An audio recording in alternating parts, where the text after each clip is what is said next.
Welcome to Litbit channel. Today we will see Ode on a Grecian Urn by John Keats. Let's we see the foremark for this poem. Comment on how the three scenes engraved on the urn appeal to the poet. The poet describes three pastoral scenes one by one. A young and a handsome musician is playing on pipes and other musical instruments and also singing songs. He is standing under green trees. The poet cannot hear the music. So he says, heard melodies are sweet, but those unheard are sweeter. Because the silent music enters poet's soul and spirit, the poet says that the young musician is singing forever. And the trees always enjoying spring season. Their leaves are neither dropped nor the young man ever becomes old. The second scene is about a bold lover trying to kiss his lady love. He cannot kiss her, but he is not sad because she ever young and beautiful standing beside him. They enjoy life and are ever happier than human being in reality. Thus the poet makes a contrast between the mortal human life and the immortality of art. In real life, every individual is suffering from misery, poverty, illness, and sorrow. Happiness comes to them so once in a blue moon, like a guest. Finally, they die in pain and agony. Finally, the poet speaks about the third scene engraved on the Grecian urn. A mysterious priest is leading a heifer to an altar in the jungle. The young holy cow is decorated with a silk garland. Nearby, there is a little town built on a riverside or a seashore or a mountain side, but the town is emptied of its residents. All the peoples have gone to see the sacrifice. They will never come back to the town. All these images engraved on the marble's urn tells us about the relationship between nature and life. The imperfection of life are disappeared in art because art is perfect. How is contrast between art and life brought about through the painting of the bold lover and his beloved. The scenes of the bold lover trying to kiss his beloved shows that he will never kiss her, but he need not worry about it because his sweetheart will never grow old and his love for her will never die.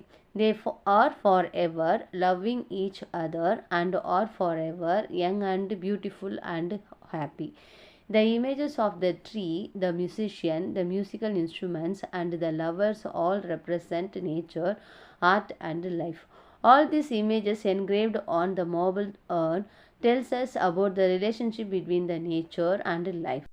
The imperfection of life are disappeared in art because art is perfect. Which words and phrase suggest that Keats celebrates the urn as a symbol of eternity?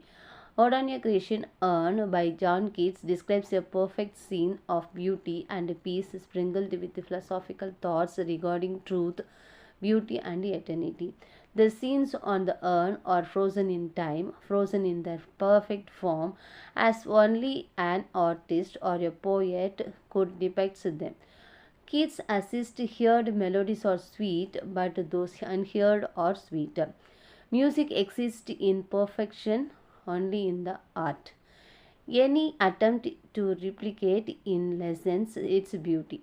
He writes a happy, happy boss that cannot shade your leaves nor ever bid the spring in the perfect world, youth, synonymous with beauty, can only exist in the artist's mind.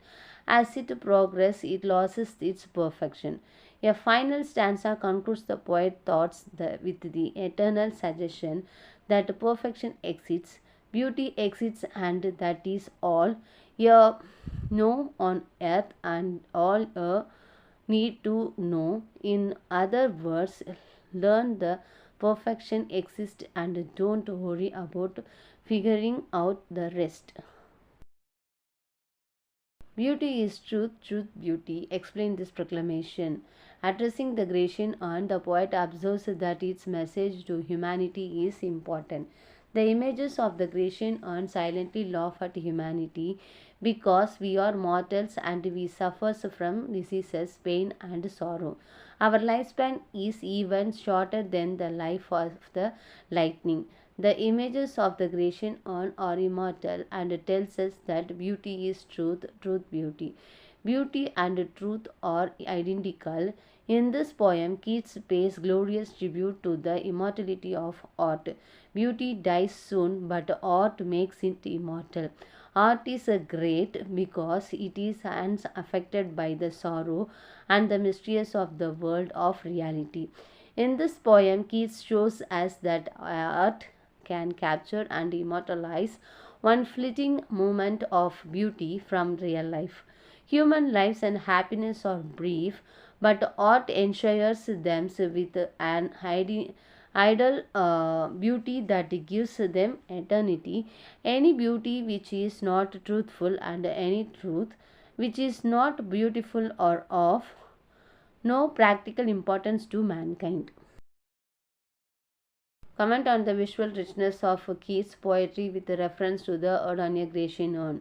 Keats' focus on the representational art in Audonia Grecian urn.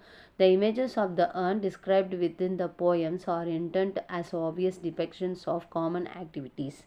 An attempt at courtship, the making of a music, and a religious rite.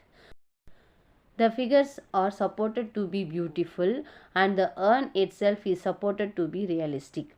Although the poem does not include the subjective involvement of the narrator, the description of the urn within the poem implies a human observer that draws out these images. The images on the urn provoke the narrator to ask questions, and the silence of the urn reinforces the imagination ability to operate.